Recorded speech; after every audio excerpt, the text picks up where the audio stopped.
Meus irmãos, vamos à palavra de Deus. Gênesis capítulo 3. Gênesis capítulo 3. Genesis 3. É bom que eu já não estou tendo quase que traduzir nada para o pastor Ron. I almost don't have to translate anything to you.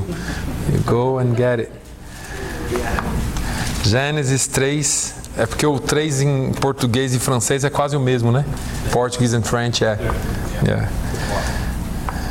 E ele, verse 9 and 10, versos 9 e 10. Nós vamos ler essa manhã. Diz assim: E chamou o Senhor Deus a Adão e disse-lhe: Onde estás? E ele disse: Ouvi a tua voz soar no jardim e temi, porque estava nu e escondi-me.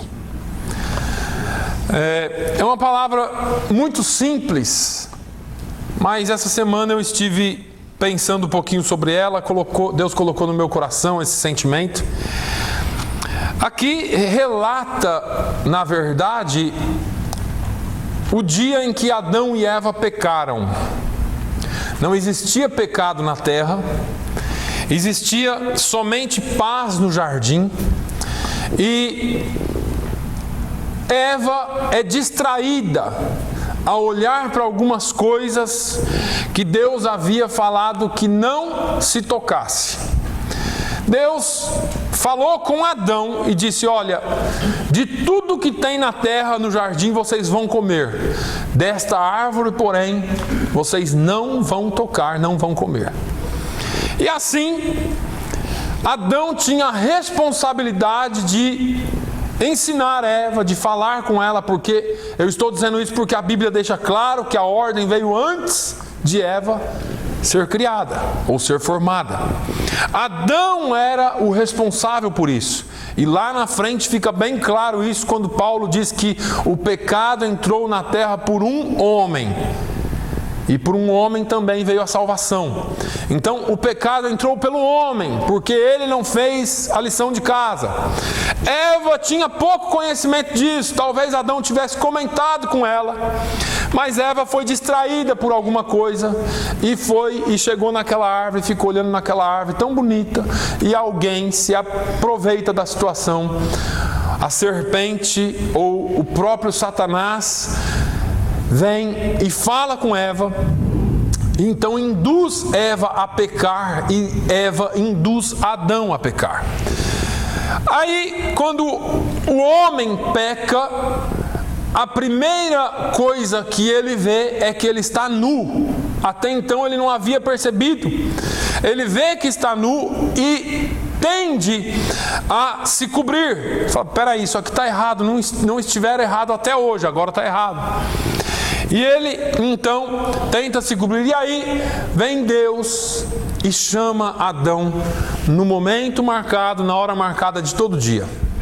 Eu quero, em primeiro lugar aqui, não é exatamente isso que eu vou pregar, mas eu quero abrir um parênteses aqui para te falar que quando pecamos, não é Deus quem foge do homem, não é Deus quem vira as costas para o homem, mas o pecado coloca em nós um sentimento de que Deus está chateado, de que Deus está triste, e portanto a nossa tendência é fugir de Deus. Quando tentamos fugir de Deus, nada mais é do que o resultado do pecado. Nenhum homem foge de Deus por estar bem ou de bem com a vida. Fugimos de Deus pelo resultado que o pecado produz em nós. Adão então sabia que aquele horário era o horário que Deus vinha. Deus não faltou no compromisso com ele. Deus não faltou no compromisso que ele tinha com Adão. Pelo contrário, naquele dia e naquela hora, a Bíblia diz que ao cair da tarde, Deus vinha todos os dias e falava com o homem. Mas naquele dia Deus vem, mas o homem não vem. E aí Deus chama Adão. Nós lemos aqui: e chamou o Senhor a Adão e disse-lhe: onde estás? Eu vim no encontro, você não veio. Cadê você, Adão? E Adão então, vendo que não podia se esconder de Deus, ele fala: olha, eu ouvi a tua voz e temi e me escondi. Eu quero falar nessa manhã sobre a vida do homem, algumas consequências, mas eu quero usar, se eu fosse dar um nome para essa mensagem, um tema, eu diria: o homem pode fugir de Deus, mas não pode se esconder de Deus. Podemos fugir de Deus, podemos virar as costas para Deus, não aparecer no momento marcado, mas se esconder de Deus jamais. Deus é Deus sobre todas as coisas. Mas hoje nós vamos observar algumas dessas coisas. Na vida existem algumas coisas nas quais nós podemos, ou das quais nós podemos nos esconder. Existem algumas coisas que nós podemos até fugir delas, e adiar, e deixar para amanhã, e empurrar com a barriga, e talvez você tenha até vivido muito tempo em uma certa condição, uma certa situação. O fato é que algumas coisas nós podemos levar com a vida. Mas quando se trata do nosso relacionamento com Deus, da nossa vida com Deus, não existe como nos esconder de Deus. Existe, portanto, algumas coisas que nós podemos aprender com essa palavra. O homem não pode se esconder de algumas coisas. O homem não pode se esconder dos olhos de Deus. O homem jamais conseguirá se esconder dos olhos de Deus. O homem, por mais que ele corra, por mais que ele deseje, por mais que ele não queira saber de Deus, a Bíblia diz que os olhos de Deus estão em todos os lugares. A Bíblia estabelece essa verdade em Provérbios 15:3. A Bíblia diz: os olhos do Senhor estão em todo lugar, contemplando só os bons? Não, Provérbios 15:3 diz: contemplando os maus e os bons. Aqui fica bem claro para nós o mesmo choro, o mesmo lamento que um homem fez lá no Salmo 73, Asaf. Ele disse: olha, quanto a mim, os meus pés quase se desviaram, quase que eu caí ao ver a prosperidade dos ímpios.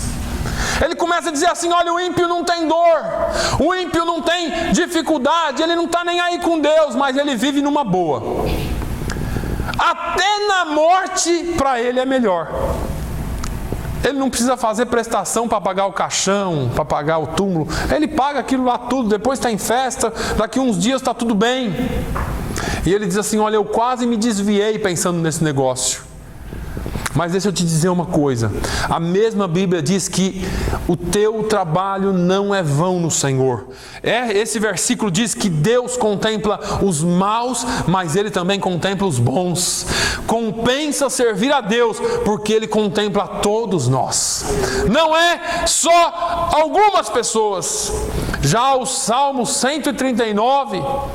nos versículos 7 ao 12 diz: para onde me irei do teu espírito? O salmista perguntando: para onde fugirei da tua face? Se subir ao céu, lá tu estás.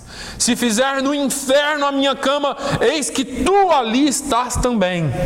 Se tomar as asas da alva, se habitar nas extremidades do mar, até ali a tua mão me guiará e a tua destra me susterá. Se disser, de certo que as trevas me encobrirão, então a noite será luz à roda de mim.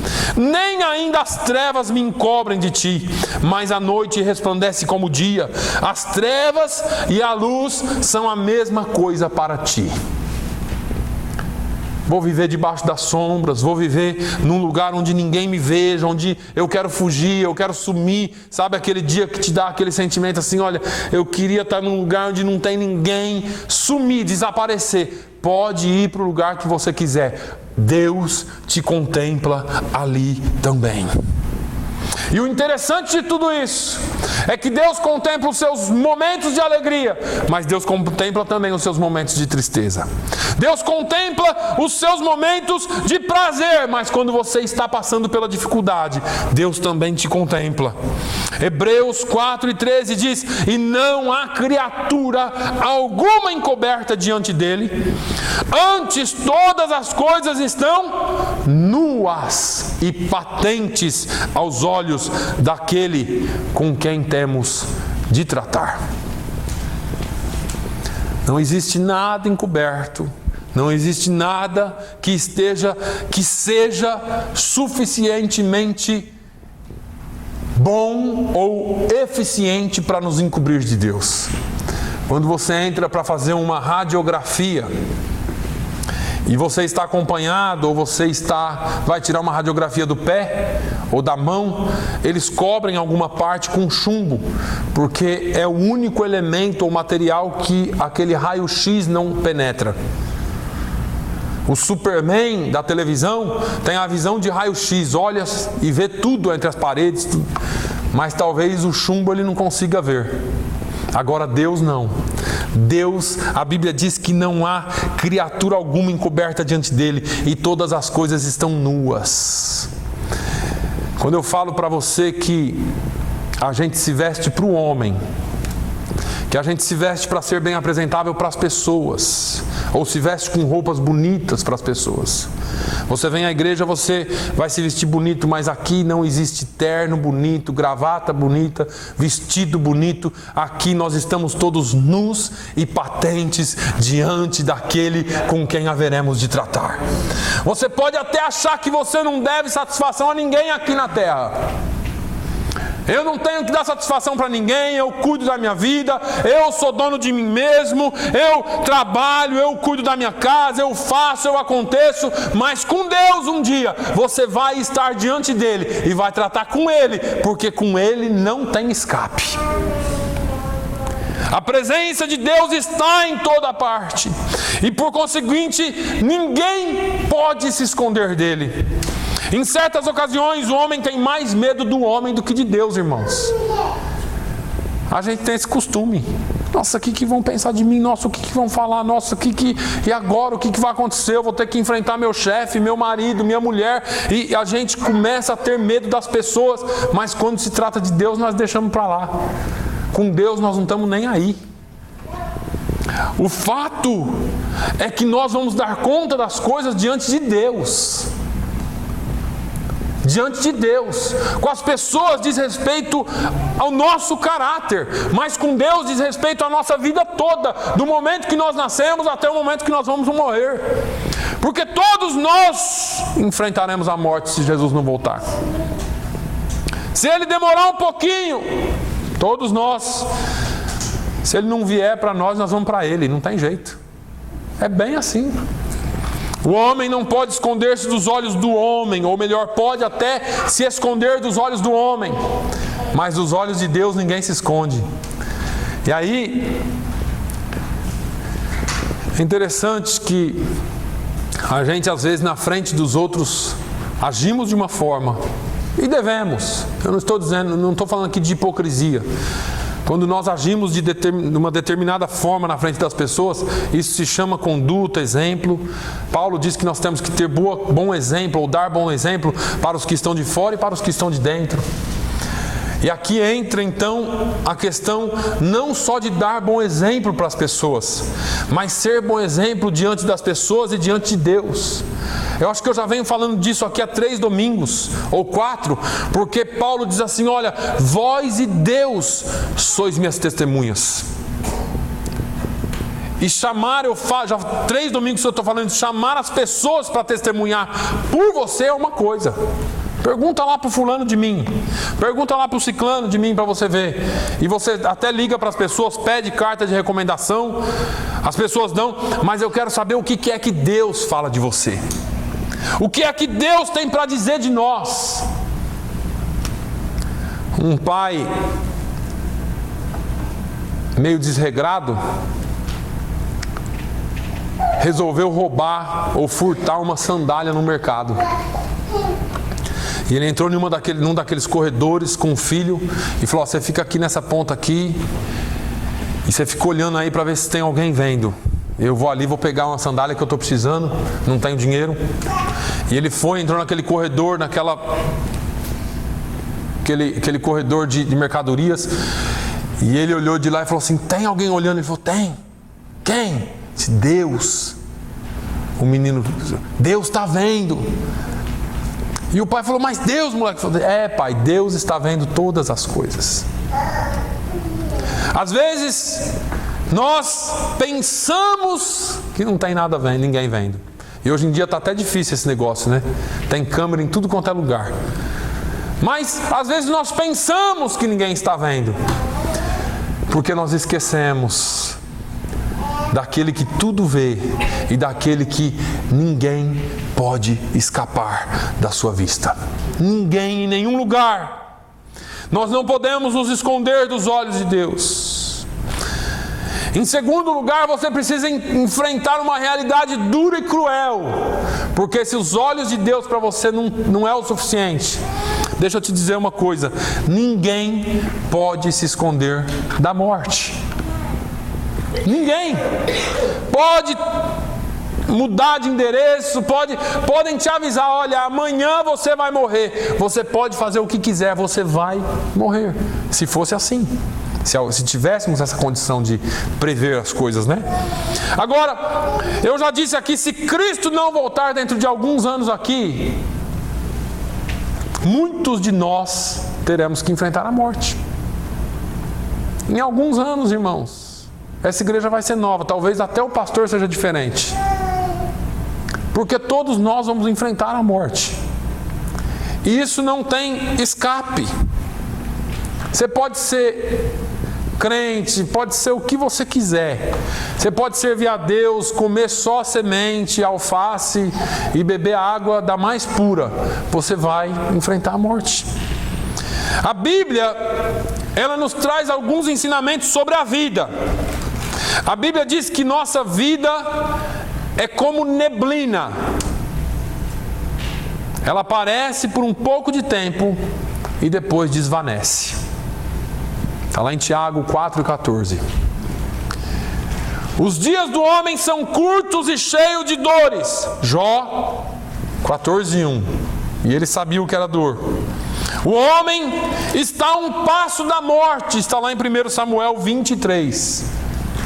O homem certamente morrerá, segundo Samuel 14,14. E Hebreus 9,27 diz que ao homem está ordenado morrer uma só vez. Daqui a pouco eu falo da parte B do versículo. Não tem dinheiro, não tem fama, não tem saúde que possam fazer com que uma pessoa não experimente a morte. E este é um encontro que todos nós vamos comparecer. Se você faltar ao encontro, ela vem te encontrar em casa, ou onde você estiver. A morte, ela não faz acepção de pessoas. Pense numa.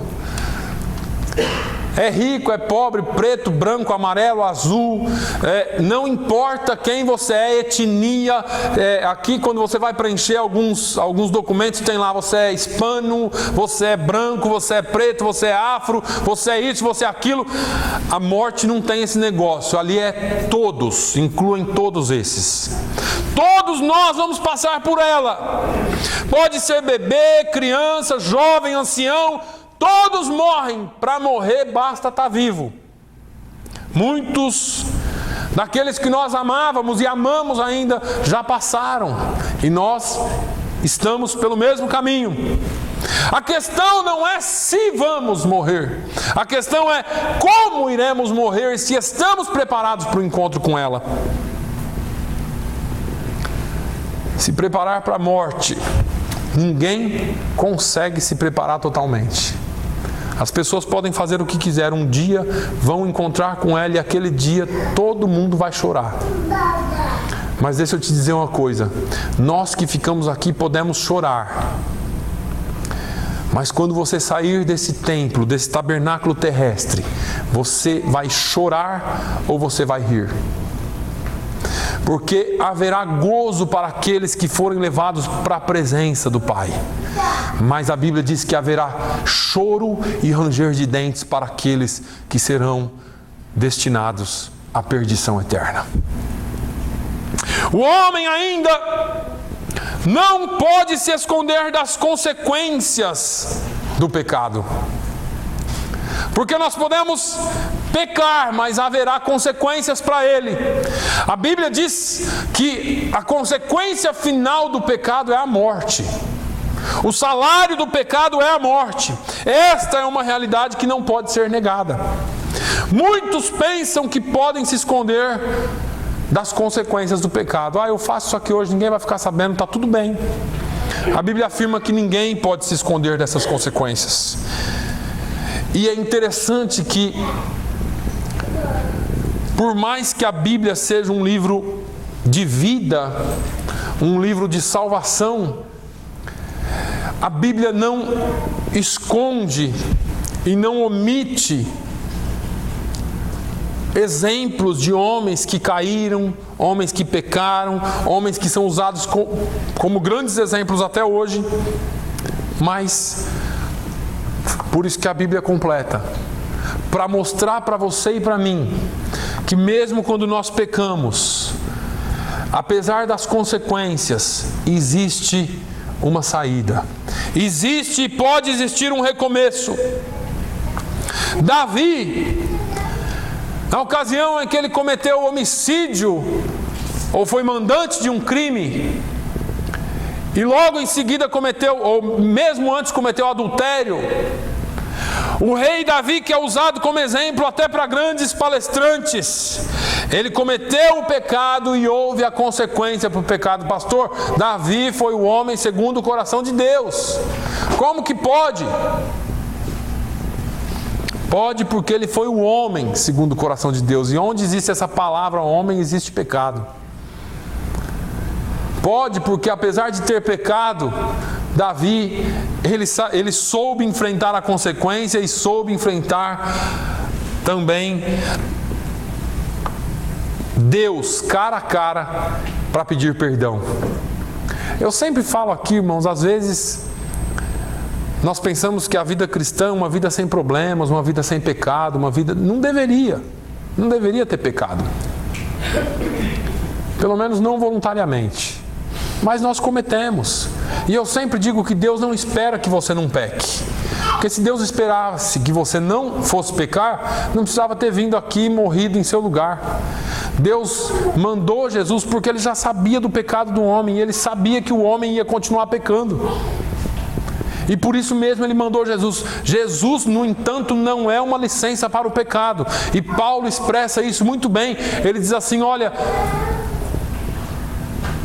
Ele falando sobre a graça, explicando sobre a graça, ele dizendo que onde abundou o pecado, superabundou a graça, ele dizendo que é pela graça que somos salvos, ele dando uma reflexão completa sobre a graça. Ele diz assim, que diremos, pois? Permaneceremos no pecado para que a graça abunde? Ele diz de maneira nenhuma, porque quando nós recebemos essa graça, irmãos, essa graça nos dá força para não pecar. Essa graça nos encoraja e nos dá as razões que nós temos para viver uma vida santa. E João depois vem falando assim, filhinhos, não pequeis. Mas se porventura alguém pecar, vocês devem saber que vocês têm um advogado diante do Pai. Nós não podemos viver pensando que a graça que Jesus morreu... O pastor falou que Deus não espera que eu não peque, então eu vou aproveitar. Não faça isso. A graça não veio para que você pecasse. A graça veio para que você fosse salvo e livre do pecado. Salvo e livre das garras do pecado. Salvo e livre daquilo que estava te condenando ao inferno. Caim, assim como seu pai tentou se esconder de Deus, matou o irmão, e Deus vem e fala assim, Caim, o O que é? Cadê seu irmão? Eu lá sou o babysitter do meu irmão? Sou eu lá o cuidador do meu irmão? O babá dele? E Deus então fala com Caim. A Bíblia fala também de Ananias e Safira, que pensaram que podiam enganar a Deus. E aí o pecado ali, irmãos, é muito importante vocês entenderem isso. Não é o pecado pelo simples fato deles omitirem uma verdade para o homem, mas pensar que eles podiam enganar Deus. Aquilo ali foi a falta de temor, e muitos hoje estão morrendo por falta de temor. O temor se foi embora. Eu engano o homem, e aí está tudo certo. Podemos enganar o homem, meu pai, minha mãe, seu pai, sua mãe, irmão, esposo, esposa, fazer o que você quiser. Deus ninguém engana. E um dia você vai ter que enfrentar essa verdade, um dia você vai ter que enfrentar isso de cara a cara, porque existe consequência para o pecado.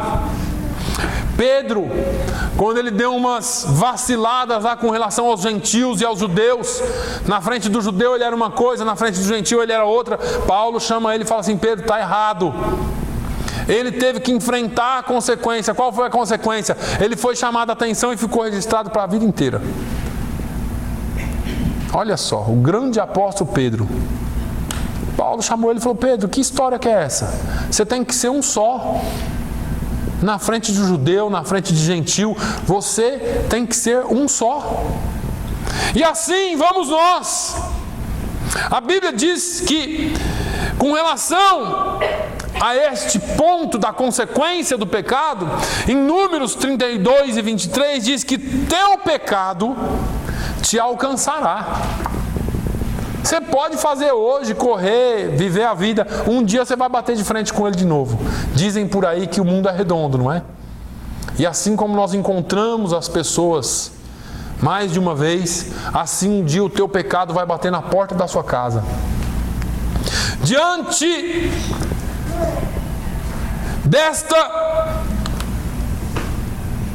realidade que nós vamos enfrentar, as consequências do nosso pecado,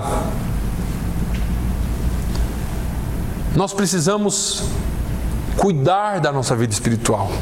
Em Efésios 5, Paulo escreve que todas as coisas são feitas visíveis pela luz, e a luz é a palavra de Deus. Isaías 3:11 diz: ai do ímpio, mal lhe irá, porque a recompensa das suas mãos se lhe dará. É você batendo de frente com o seu pecado de novo. Não há paz para os ímpios, diz o Senhor, Isaías 48:22.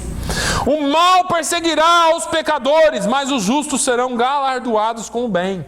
Provérbios 13:21. Ninguém escapa às consequências do pecado. A alma que pecar, essa morrerá, diz Ezequiel. Porque o salário do pecado é a morte, mas o dom gratuito de Deus é a vida eterna em Cristo Jesus, nosso Senhor. Romanos 6:23. As consequências do pecado são horríveis. A Bíblia diz em Romanos 6:23, que acabamos de ler, que nós morreremos espiritualmente e podemos morrer até fisicamente por causa do pecado. Aliás, morremos fisicamente por causa do pecado. Apocalipse 21:8 fala de algo muito pior, que após a condenação, os pecadores serão lançados, aqueles que não foram lavados pelo sangue do Cordeiro serão lançados no lago de fogo. Segundo Tessalonicenses 1, do 7 ao 9, Paulo fala aos Tessalonicenses de uma separação que nós teremos das coisas de Deus. E Isaías 59, 1 e 2 ainda fala da nossa separação, que a consequência do pecado nos causa diante de Deus. Nós precisamos viver de tal maneira que nós não tenhamos que experimentar as consequências de pecados e escolhas erradas que fizemos. Mas, por fim, eu quero que você saiba que depois que tudo que acontecer, depois que você achou que pudesse se esconder de Deus, depois que você enfrentar as consequências do pecado, que todos nós enfrentaremos, depois que você não puder escapar da morte, e todos nós, por uma questão de educação e sentimento, sempre falamos que as pessoas vão para o céu, até porque nós não julgamos. Mas o fato é que a Bíblia expõe que o homem não poderá se esconder e nem escapar ao juízo de Deus. Esse é um outro encontro que, como a morte, nós não conseguiremos evitar. Ninguém pode dizer naquele dia: eu não vou não. Hoje eu não vou, não estou afim. Vamos lá comigo? Não, não quero ir não. Naquele dia vão falar assim: é hora do juízo. Você, não, hoje eu não vou não. Hoje eu vou fazer alguma outra coisa. Ninguém vai poder faltar naquele dia. Não existirá lugares para você se esconder naquele dia. A Bíblia estabelece essa doutrina. A Bíblia estabelece a doutrina do juízo final. E eu quero que você preste bem atenção nisso. Porque existem doutrinas aí, dizendo que nós vamos viver várias vidas. Outros falam que você reencarna, outros dizem que você vai passar por um processo intermediário onde você consegue fazer um acerto ali e depois ir para o céu. O fato é que Hebreus 9:27 diz: e como aos homens está ordenado morrerem uma só vez, vindo depois disso o juízo. Depois que você morre, não tem reencarnação, não tem purgatório, não tem estágio intermediário, não tem hospital espiritual, não tem nada disso. Depois que eu e você morremos, vem o juízo. Segundo Coríntios 5:10 diz que todos devemos comparecer ante o tribunal de Cristo, para que cada um receba segundo o que tiver feito por meio do corpo, ou bem ou mal. Eu não quero misturar aqui as doutrinas do juízo final com o grande tribunal de Cristo, mas eu quero só que você saiba que nós vamos comparecer diante de Deus. Romanos 14:12 diz que de maneira que cada um de nós dará conta de si mesmo para Deus. Eu estou sossegado, minha esposa é tão boazinha que quando eu for para o céu, eu e ela vamos fazer um bem bolado ali, nós dois vamos entrar de portas largas. Não tem esse negócio. Cada um dará conta de si mesmo para Deus. Meu pai servia a Deus, minha mãe servia a Deus, então eu estou de boa, vou para o céu de carona. Todos nós somos responsáveis por nós mesmos. Quando você sai da idade da inocência, meu irmão, quando você sai da idade da inocência, você agora é responsável pelo seu caminho. João 5:28 e 29. Não vos maravilheis disto, porque vem a hora em que todos os que estão nos sepulcros ouvirão a sua voz. E os que fizeram o bem sairão para a ressurreição da vida, e os que fizeram o mal para a ressurreição da condenação. Todos nós seremos ressurretos, uns para a vida eterna e outros para a morte eterna. Lembre-se que a definição de morte na Bíblia não é ausência de vida, é ausência de Deus. Morte na Bíblia se define pela ausência de Deus, é a ausência da presença dele. Porque quando alguém fala assim: você vai encarar a morte eterna, então tá bom, que eu morro, acaba ali. Não, é não estar na presença de Deus eternamente, sofrendo as consequências da vida levada atrás.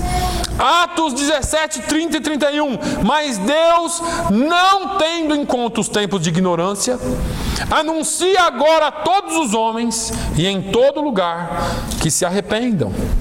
porque tem determinado um dia em que com justiça há de julgar o mundo, por meio do homem que destinou, e disso deu certeza a todos, ressuscitando dentre os mortos. Um dia, Jesus, o Salvador, aquele que morreu, não será mais o Salvador, será o juiz. E nesse dia não adianta você dizer, meu Salvador, meu Redentor. Ele vai falar, não, agora o negócio é diferente, agora o cetro é de ferro e ele vai julgar com justiça. Agora não adianta mais tentar se voltar para ele, agora é o que foi feito até aquele momento. Quando Paulo escreve a sua segunda carta a Timóteo, no capítulo 4, no versículo 8, ele diz, desde agora a coroa da justiça me está guardada, a qual o Senhor, o justo juiz, me dará naquele dia. E não somente a mim, mas também a todos os que amarem a sua vinda. Saiba de uma coisa, ele é juiz, naquele dia ele se postará como juiz, e um juiz justo.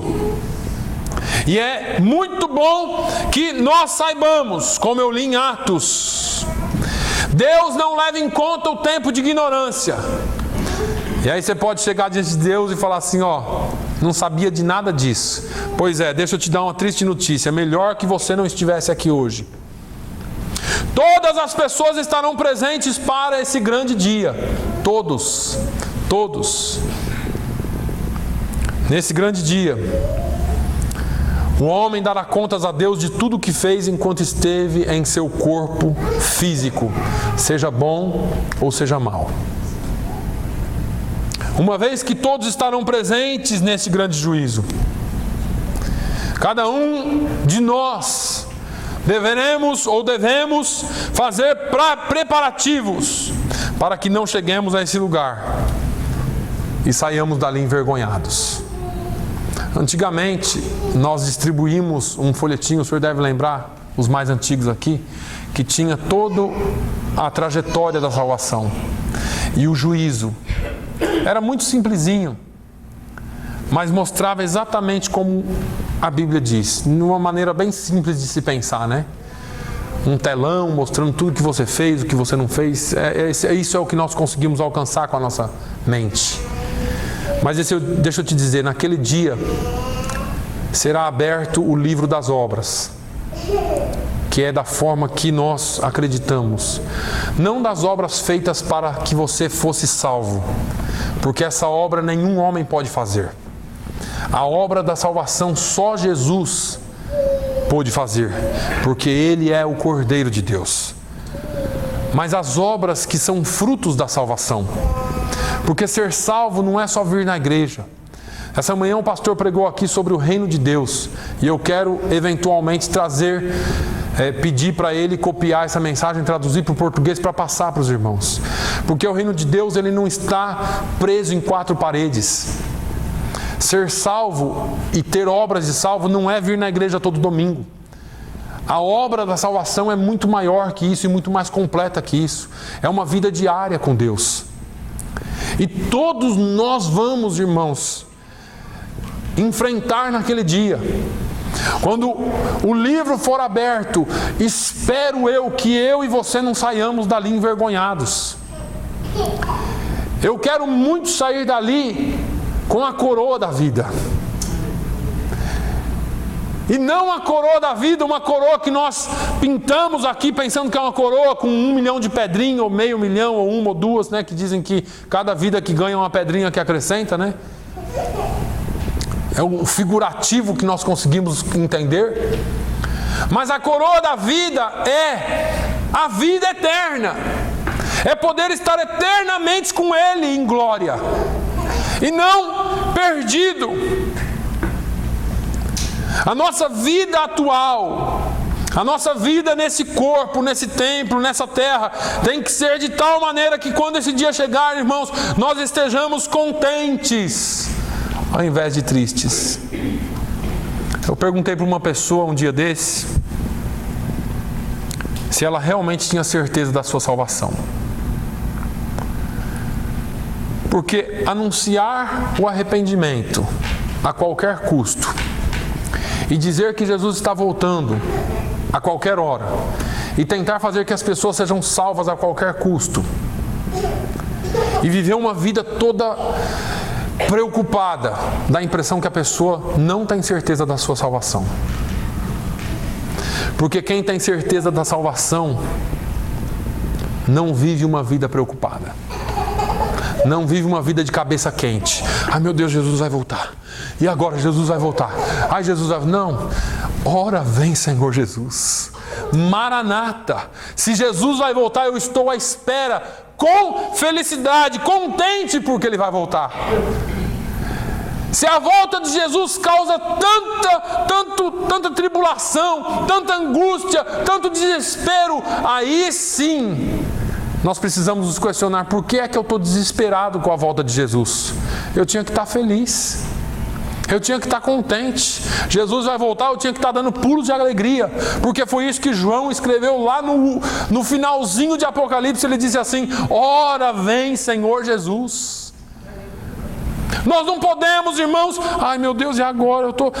Se você tem o peso do pecado na sua vida, e se você está desesperado porque Jesus vai voltar, é hora de você se dobrar diante dEle, se arrepender diante dEle, dizer: Jesus, eu aceito o seu sacrifício, eu aceito a morte na cruz do Calvário como sendo para mim, me perdoa, e então passe a viver uma vida de gozo e alegria pela salvação que Ele deu na cruz do Calvário. A volta de Jesus tem que ser um dia e tem que ser um evento de alegria e não de desespero. Pedro disse assim: olha, estáis, pois, preparado para apresentar com mansidão, com longanimidade, a qualquer um que vos perguntar a razão da esperança que há em vós. Para alguns tem sido desesperança. Para alguns parece que está tão agarrado com essa terra que, meu Deus, vai destruir, meu Deus, vai acontecer isso, meu Deus. Se destruir, já destruiu. Vamos estar na glória, felizes com Jesus. Sem desespero, irmão, é esperança e não desesperança. É alegria e não tristeza. É festa, é gozo. Não pode haver lugar para o desespero. Precisamos viver a nossa vida como se Jesus fosse voltar no próximo minuto. E a pergunta que eu faço: se Ele voltar, estamos prontos? Se eu tiver um ataque cardíaco aqui agora, fulminante, e morrer, para onde eu vou? Ah, ele estava pregando, ele só pode ir para o céu. Isso é um negócio meu com Deus. E naquele dia, eu espero te encontrar lá. Naquele dia eu espero te encontrar lá. Eu ouvi um pregador pentecostal esses dias falando assim: se Jesus voltasse agora e só tivesse lugar para 2, eu seria um. Quem seria o próximo? Eu espero que todos vocês levantem a mão, porque nós precisamos estar preparados. Nós precisamos estar preparados e alegres para o grande dia. Amém? Que você guarde essa palavra no seu coração. Pai, eu te louvo, eu te agradeço uma vez mais pela Tua palavra, que é verdadeira, que é justa, que é santa e que não falha. Querendo nós ou não, acreditando nós ou não, tudo que está escrito vai se cumprir. E eu quero, Senhor, te pedir que o Senhor toque nos nossos corações, que o Teu Santo Espírito faça a obra em cada um de nós, para que a cada dia e a cada momento a nossa esperança se aumente em Ti. Para que a cada dia e a cada momento a esperança que o Senhor nos deu seja viva e verdadeira em nós. Senhor, que as tribulações da vida, que as coisas que acontecem diante de nós, que as coisas que acontecem para nos fazer entristecer, não nos afastem de Ti, mas que a Tua mão e o Teu Espírito Santo seja sempre sobre nós, para nos fortalecer e nos fazer aguardar esse dia com esperança. Pai, no nome de Jesus, dê-nos uma semana abençoada. Que esse resto de domingo seja para a Tua glória e para o Teu louvor. E que as nossas vidas estejam sempre alinhadas com a Tua palavra, para nos encontrarmos contigo naquele dia. Pai, no nome de Jesus, nós Te louvamos e agradecemos, pedindo a Tua bênção sobre toda a igreja. Que o amor de Deus, a graça do nosso Senhor e Salvador Jesus Cristo, a comunhão e a consolação do Espírito Santo, seja sobre todo o povo de Deus, hoje e sempre. Todos digam amém.